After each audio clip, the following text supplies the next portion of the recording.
नमस्कार, मैं सुनील आप सभी का एजुकेशन प्रभा यूट्यूब चैनल पर हार्दिक स्वागत करता हूं। आज मैं फिर से उपस्थित हूं फिलोसॉफी अर्थात दर्शन की कक्षा में, जिसमें महत्वपूर्ण एक टॉपिक है सांख्य दर्शन, जो आपको दिख रहा होगा सांख्य दर्शन। अगर हम सांख्य दर्शन की बात करें तो हमें भारतीय दर्शन की बात करना बेहद औचित्यपूर्ण रहेगा, क्योंकि भारतीय दर्शन में ही सांख्य दर्शन आता है। तो सबसे पहले हम क्या देखेंगे? भारतीय दर्शन। भारतीय दर्शन, क्योंकि सर्वप्रमुख जो होता है वो भारतीय दर्शन और इंडियन फिलोसॉफी में अगर हम देखेंगे तो ये मुख्य रूप से इंडियन फिलोसॉफी अगर देखा गया है तो इसमें ये वैदिक धर्मों पर आधारित या धर्म पर आधारित ये मुख्य रूप से दर्शन मान लिया गया है। जो क्योंकि आप जितने भी देखेंगे दर्शन, भारतीय दर्शन में जितने भी प्रकार के आते हैं दर्शन, उसमें सारे दर्शन और धर्म दोनों इंक्लूडेड है। तो इंक्लूडेड है तो एक धर्माधारित दर्शन हमारा जो भारतीय दर्शन है, ऐसा कह सकते हैं। अगर हम इस प्रकार से देखें तो इसमें वेद की परंपरा को बिल्कुल सही माना गया है। इस प्रकार से हम देखेंगे तो भारतीय दर्शन दो प्रकार के हैं। जब दो प्रकार के हैं, एक कौन सा है? आस्तिक दर्शन, और दूसरा कौन सा है? नास्तिक दर्शन। आस्तिक और नास्तिक आप जानते होंगे। आस्तिक किसे कहते हैं, नास्तिक कैसे कहते हैं? अगर ऐसे नॉर्मल भाषा में अगर आस्तिक किसी को पूछा जाता है तो लोग कह देता है कि जो ईश्वर में विश्वास करे उसे आस्तिक कहते हैं, और जो ईश्वर में विश्वास नहीं करे उसे नास्तिक कहते हैं। ठीक है, वो नॉर्मल भाषाओं में ऐसे चलता है। लेकिन अगर शिक्षा की बात करेंगे, एजुकेशन की बात करेंगे, या ऐसे परंपरा की बात करेंगे, या शिक्षा में विशेष करके अगर हम इसकी बात करेंगे तो ये आस्तिक वो होता है जो क्या करे? वेदों के प्रामाणिकता को स्वीकारे। ठीक है, जो वेदों के प्रामाणिकता को स्वीकार करता है उसे हम क्या कहते हैं? आस्तिक दर्शन कहते हैं। और नास्तिक कौन सा है? जो वेदों के प्रामाणिकता को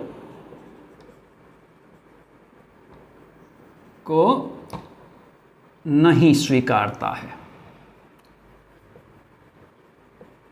ठीक है, तो जो वेदों की प्रामाणिकता को स्वीकार करता है उसे हम आस्तिक दर्शन कह देते हैं। जो वेदों की प्रामाणिकता को नहीं स्वीकार करता है उसे हम नास्तिक दर्शन कह देते हैं।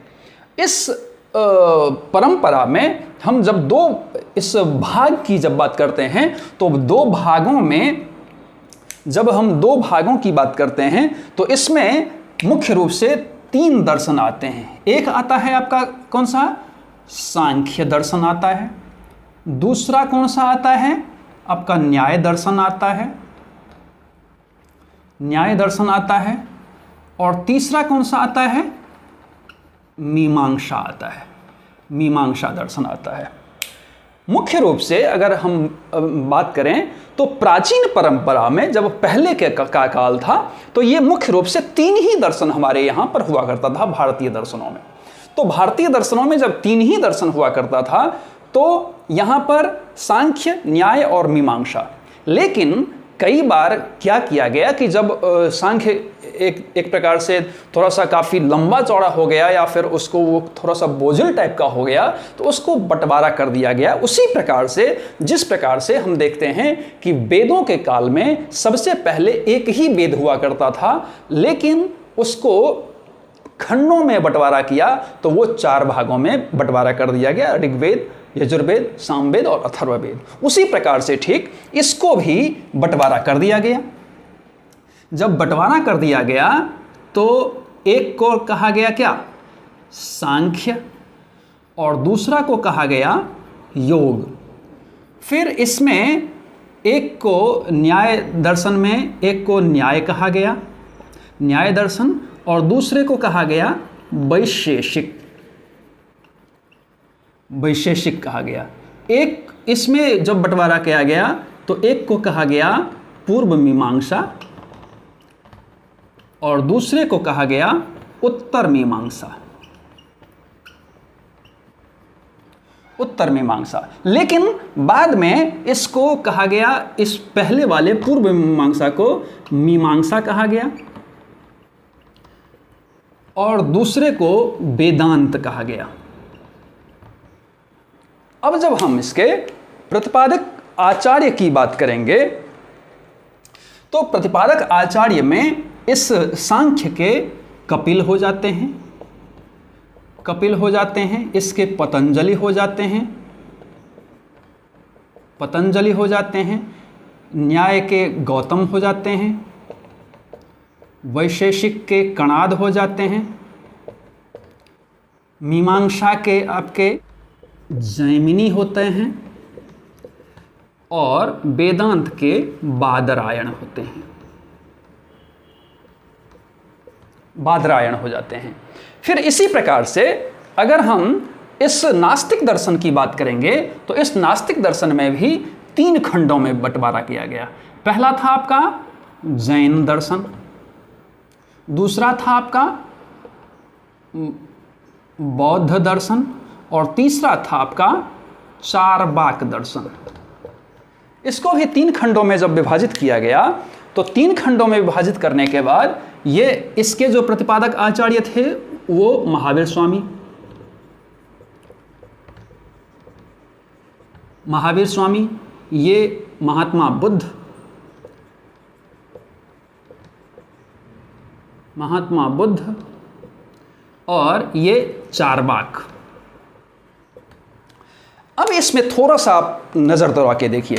अब आप सोच रहे होंगे कि आखिर मैं ये सांख्य बता रहा हूं, लेकिन ये जरूरी है इसलिए बता रहे हैं, बहुत ज़्यादा ज़रूरी है, क्योंकि जब तक इन चीज़ों को डिवाइड किया गया और इन चीज़ों को जब तक हम नहीं समझेंगे तब तक हम पूरी तरीके से सांख्य दर्शन को नहीं समझ पाएंगे।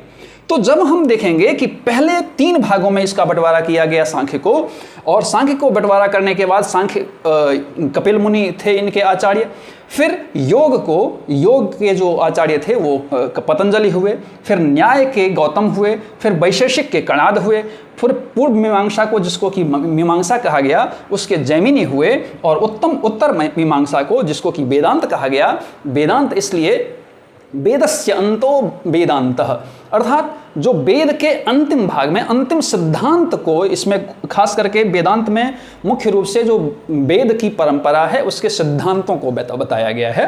तो इसके जो प्रतिपादक आचार्य हुए वो कौन हुए? बादरायण हुए। फिर इसी प्रकार से ये तो आपके कौन हो गए? ये आपके आस्तिक दर्शन में हो गए, जो कि ईश्वर में भरोसा करता है, ईश्वर को मानता है, या फिर आप ऐसा कह सकते हैं कि किसको मानता है? वेदों की प्रामाणिकता को मानता है, ईश्वर को नहीं, वेदों की प्रामाणिकता को मानता है, इसीलिए इसको क्या कहते हैं? आस्तिक दर्शन। फिर नास्तिक दर्शन में आप देखेंगे तो 3 मुख्य रूप से माने जाते हैं भारतीय परंपरा में। एक जैन दर्शन जिसके कि प्रतिपादक आचार्य महावीर स्वामी हैं, अगर बौद्ध की बात करें तो इसके महात्मा बुद्ध हैं, और चारवाक के ये चारवाक खुद हैं। तो हालांकि चारवाक दर्शन को बहुत सारे विद्वानों ने अपने विभाग में दर्शन की परंपरा को नहीं स्वीकारा है।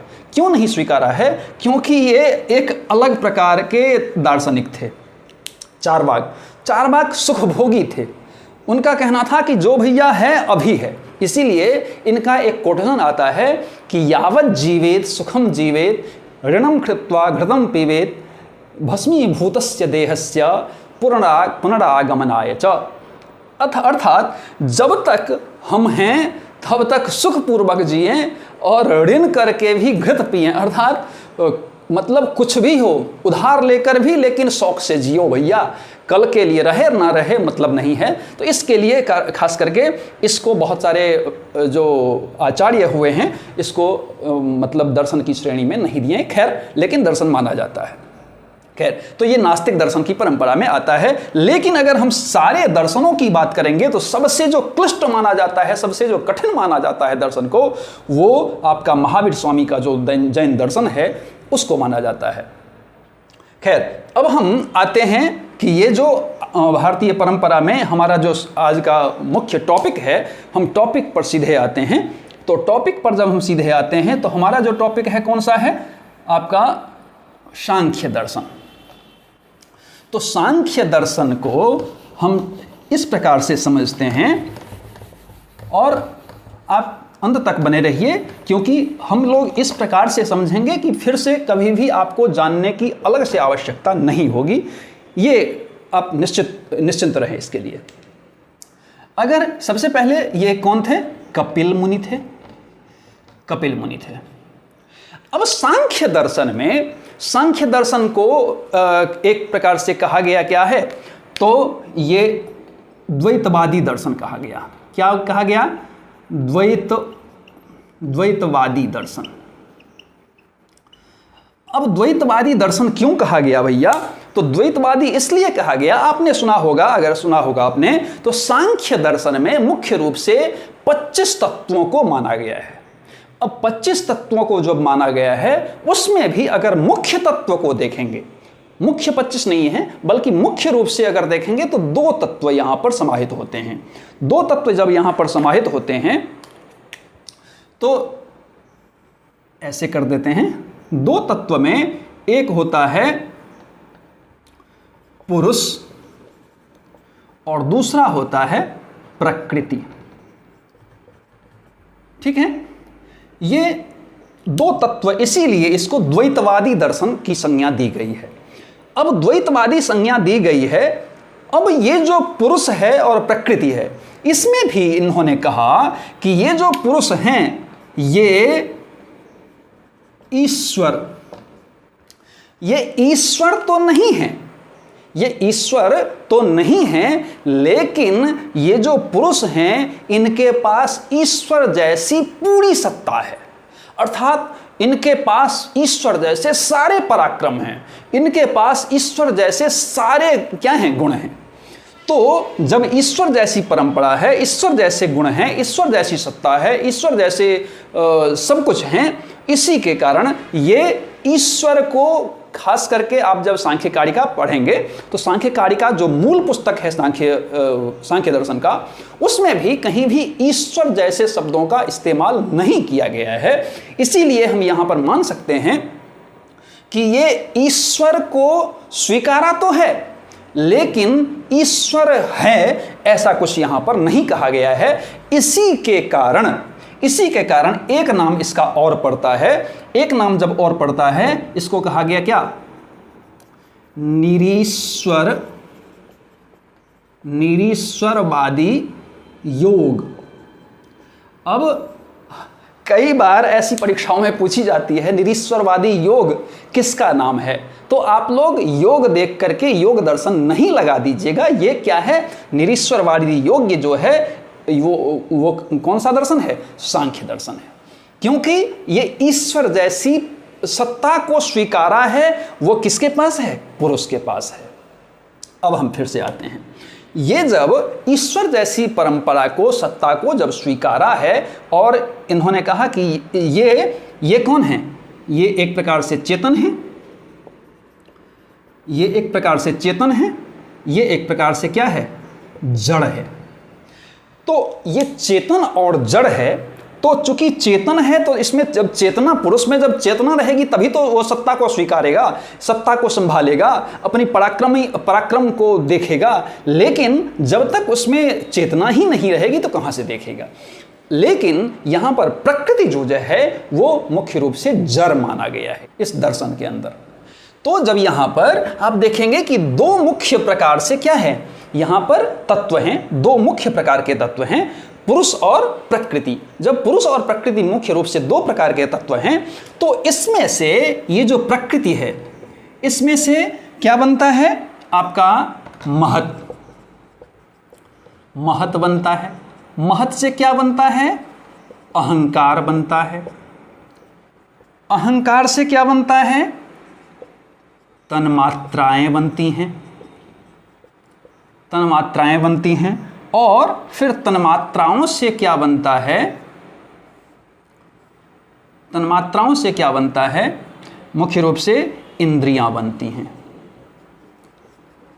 इंद्रियां बनती हैं, और ये 5 महाभूत बनते हैं। तो ये पंचमहाभूत जब बनते हैं तो ये तन्मात्राएं जब होती हैं, इसमें इसको कहते हैं शब्द,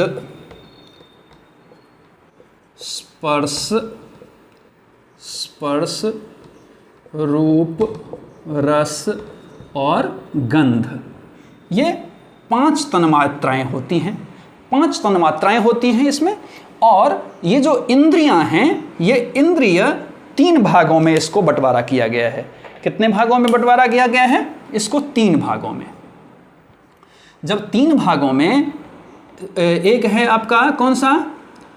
ज्ञानेंद्रिय,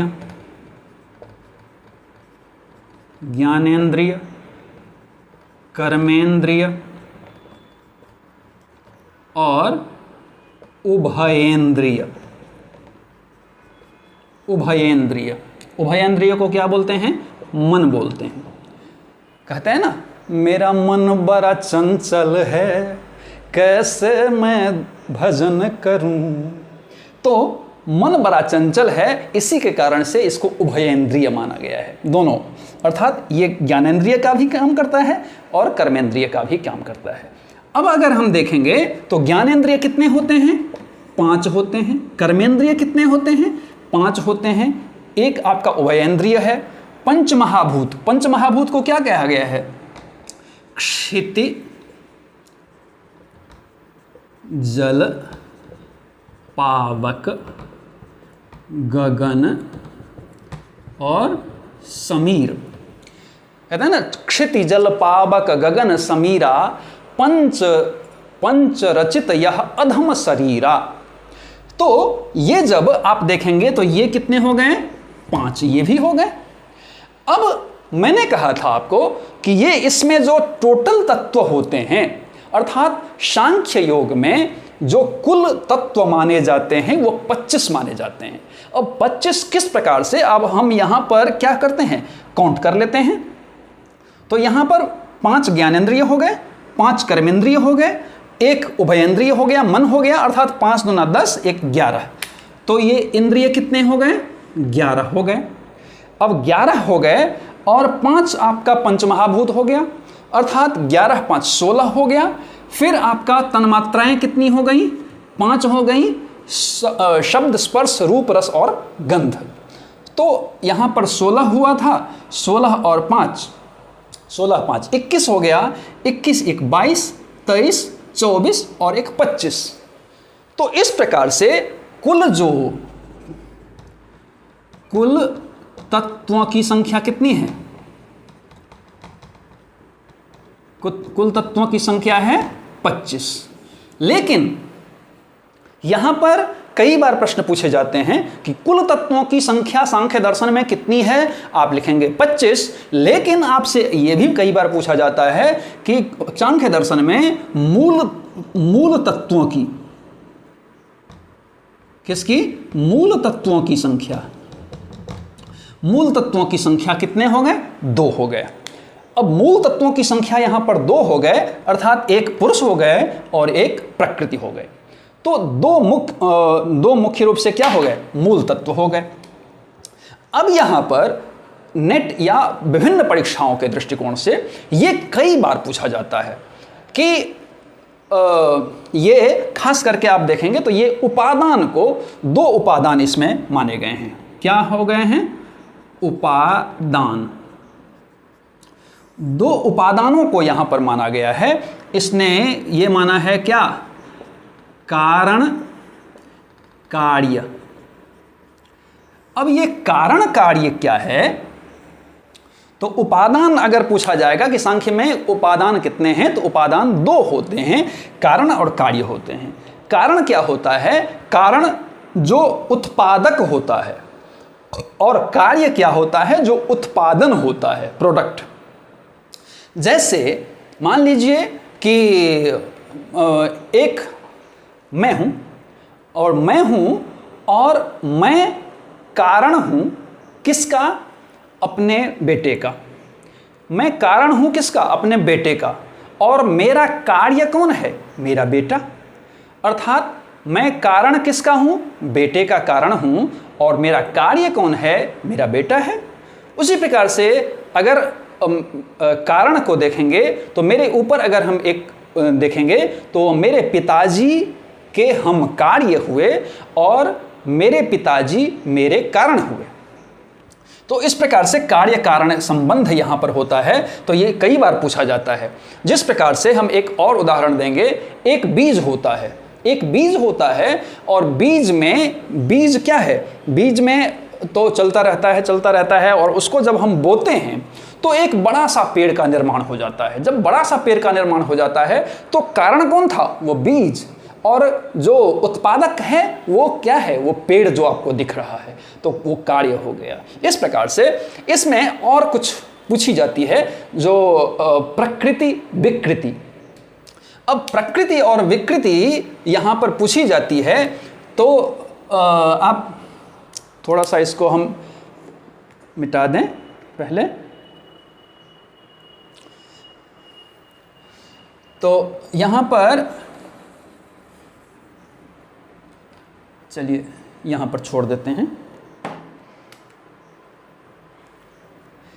तो ये प्रकृति और विकृति, यहां पर प्रकृति और विकृति, तो प्रकृति और विकृति किसको कहा गया है, तो उसी को अभी जो मैंने बताया था कारण और कार्य, तो कारण और कार्य को ही क्या कहा गया है, प्रकृति और विकृति। अर्थात जो प्रकृति कौन है, कारण, कारण कौन है, प्रकृति, और कार्य कौन है, विकृति। विकृति यहां पर बहुत मोस्ट इंपॉर्टेंट है यहां पर ये। तो कारण और कार्य, जो प्रकृति है वो क्या है, कारण है, और विकृति क्या है, वो कार्य है। अब हम इसको देखने की कोशिश करते हैं। अगर हम यहां पर देखेंगे प्रकृति से क्या निकला है, महत निकला है, अर्थात इसका बेटा मान लेते हैं। तो प्रकृति का बेटा कौन है, महत है। महत का बेटा कौन है, अहंकार है। बेटा या बेटी, चलिए संतान हम मान लेते हैं। प्रकृति का संतान कौन है, महत है। महत का संतान कौन है, अहंकार है। अहंकार का संतान कौन है, तन्मात्रा है। और तन्मात्रा के दो संतान हुए, तन्मात्रा के दो संतान हुए, एक इंद्रिय और एक पंचमहाभूत। ऐसे तो मान सकते हैं ना। अब हम यहां पर देखने की कोशिश करते हैं कि यहां पर ये, अगर हम इसको यहां पर कारण को प्रकृति माने हैं तो ये क्या है, केवल प्रकृति। क्योंकि केवल प्रकृति मैंने इसलिए कहा क्योंकि इसके ऊपर भैया कोई है नहीं है, ये सबसे ऊपर है। तो जब सबसे ऊपर तो हम केवल प्रकृति, इसको देने वाला और कोई नहीं ना है। तो जब नहीं है इसीलिए मैंने केवल प्रकृति लिख दिया। अब यहां पर ये महत जो है इसका संतान है ना प्रकृति का, तो ये कौन हो गया, कारण हो गया ना। अर्थात विकृति भी कह सकते हैं, विकृति भी कह सकते हैं, विकृति कह सकते हैं इसको। इसका ये विकृति है तो विकृति कह सकते हैं, विकृति कह सकते हैं। फिर इसका ये अहंकार का ये भी विकृति है तो इसको भी विकृति कह दीजिए। और ये तन्मात्रा के भी ये कौन है, विकृति हैं। ये भी कौन है, विकृति हैं। अब यहां पर जब विकृति है तो अब समझने की कोशिश कीजिए कि प्रकृति का विकृति कौन है, संतान कौन है, महत है। लेकिन ये भी तो कारण है ना, अर्थात प्रकृति तो ये भी है क्योंकि ये भी तो जन्म दिया है अहंकार को। तो ये विकृति भी है और क्या है, प्रकृति भी है। ये क्या है, प्रकृति भी है। ये अब महत से अहंकार निकला है तो ये क्या हुआ, ये विकृति भी हुआ क्योंकि अहंकार का भी तो बेटा है, संतान है। तो जब ये भी है तो इसको भी हम प्रकृति लिख लेते हैं, लिखने में कोई बुराई नहीं है। अब अहंकार से भी तो निकला हुआ है, इसको भी हम क्या लिख लेते हैं, प्रकृति लिख लेते हैं। और फिर तन्मात्रा से भी क्या निकला है, उसके 2 संतान हुए। इसके कौन से संतान हुए? इंद्रिय और पंच महाभूत। तो जब इंद्रिय और पंच महाभूत हुए तो ये भी क्या हो गया? इसके भी ये प्रकृति और विकृति हो गए। लेकिन आप जब देखेंगे तो यहां पर आकर के स्टॉप है, इंद्रिय के बाद या पंच महाभूत के बाद नहीं है, तो ये केवल विकृति, इसको दोनों को केवल विकृति मान लेंगे।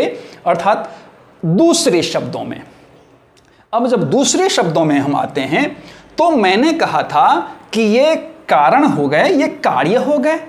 तो जब कारण हो गए और कार्य हो गए तो कारण कौन है? प्रकृति है।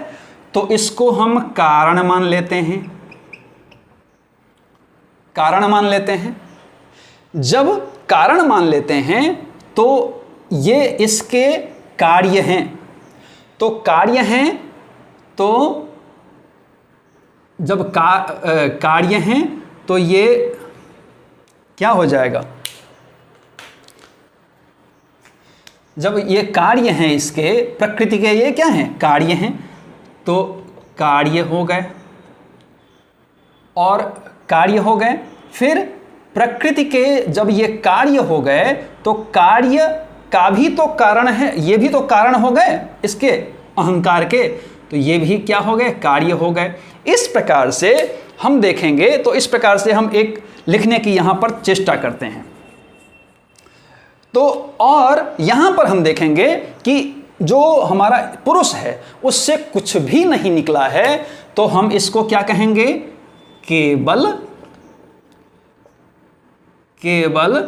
न प्रकृति न विकृति। तो इस हिसाब से हम यहां पर लिखने की कोशिश करते हैं कि पहले में हम क्या लिख सकते हैं, क्योंकि यह महत्वपूर्ण है। तो पुरुष जो है, पुरुष न प्रकृति न विकृति। फिर दूसरा हम कहां आते हैं? प्रकृति पर। तो प्रकृति क्या है? प्रकृति केवल प्रकृति है, केवल प्रकृति है, क्योंकि इसको उत्पादन करने वाला कोई नहीं है, इसीलिए केवल प्रकृति है। फिर जो हमारा महत है, महत क्या हो गया? प्रकृति और विकृति दोनों, प्रकृति और विकृति दोनों। फिर महत से क्या हुआ? अहंकार हो गया। अहंकार भी क्या हो जाएगा? प्रकृति और विकृति दोनों हो जाएगा। अहंकार से क्या बना? तन्मात्रा बना। तन्मात्रा, तो तन्मात्रा से भी तो उसके भी तो 2 संतान हैं, तो ये भी क्या हो जाएगा? ये प्रकृति और विकृति दोनों हो जाएगा। और इंद्रियां और पंचमहाभूत। अब छठे पर आते हैं, इंद्रियां और पंच महाभूत। ये क्या होगा? केवल विकृति, केवल विकृति। ये केवल विकृति है। तो इस प्रकार से अगर हम देखेंगे तो ये बहुत ज़्यादा महत्वपूर्ण है, बहुत ही ज़्यादा महत्वपूर्ण, क्योंकि इसमें से क्वेश्चन आता ही आता है। इसलिए बेहद समझने की कोशिश यहाँ पर कीजिएगा कि पुरुष, क्योंकि यहाँ पर इससे कुछ न ये किसी से निकला है न इससे किसी कोई निकला है, इसीलिए न ये प्रकृति हुआ न विकृत हुआ, ये अकेला है। ये इससे कोई निकला नहीं, ये किसी से निकला नहीं है, तो ये स्वच्छंद है, इसीलिए ये केवल और केवल प्रकृति है, क्योंकि इसका कारण भी और है इसी के कारण। तो इसका अगर संतान यहां पर महत हो गया तो ये क्या हो गया? केवल प्रकृति हो गए। अब महत् से भी तो निकला हुआ है, तो ये कार्य और कारण दोनों हो गए, तो इसी के कारण ये प्रकृति और विकृत दोनों हो गए। फिर अहंकार में भी प्रकृति और विकृत दोनों हो गए, तन्मात्रा भी प्रकृति और विकृत दोनों हो गए। लेकिन जब हम इंद्रियों की बात करते हैं तो इंद्रियां और पंचमहाभूत जो होता है वो केवल और केवल विकृति है। इसके कारण से यहां पर अगर हम देखेंगे तो मुख्य तौर पर एक बार हम चेष्टा करते हैं कि सारी चीज़ों को समझने के लिए, तो मूल तत्वों की जो संख्या है वो 2 है, कुल तत्वों की जो संख्या है वो 5 है। मूल रूप से इन चीज़ों को समझिए कि सांख्य के जो मूल 2 तत्व हैं वो पुरुष है, प्रकृति है, प्रकृति से महत् निकला है, महत् से अहंकार निकला है, अहंकार से तन्मात्राएं निकली हैं जिसको कि हम शब्द स्पर्श रूप रस गंध कहते हैं। फिर तन्मात्राओं से 2 चीज़ों का निर्माण हुआ है, इंद्रियां और पंचमहाभूत। इंद्रियां हमारे ज्ञानेंद्रिय होते हैं, कर्मेंद्रिय होते हैं और उभयेंद्रिय होते हैं। ज्ञानेंद्रिय भी 5 प्रकार के होते हैं, कर्मेंद्रिय भी 5 प्रकार के होते हैं और उभयेंद्रिय एक होता है, मन होता है। और फिर जो पंच महाभूत है वो क्षिति जल पावक गगन समीरा पंच रचित यह अधम शरीरा, ये आपने सुना होगा। तो ये 5 प्रकार के होते हैं। इस प्रकार से अगर हम जिसको काउंट करेंगे तो ये 25 तत्वों की कुल संख्या हो जाती है। इस प्रकार से तो मुझे लगता है इसमें आपको समझने में कहीं से भी कोई दिक्कत नहीं आई होगी। और अगर कोई भी दिक्कत आती है तो आप मुझे व्हाट्सएप कीजिए या फिर आप कमेंट कीजिए। कमेंट से क्योंकि हमारा उत्साहवर्धन होता है। और साथ ही आप एजुकेशन प्रोफाइल यूट्यूब चैनल को सब्सक्राइब कीजिए, लाइक कीजिए, कमेंट कीजिए और साथ ही बेल आइकन को जरूर प्रेस कीजिए ताकि आपको आने वाली सभी वीडियो मिलती रहे। धन्यवाद।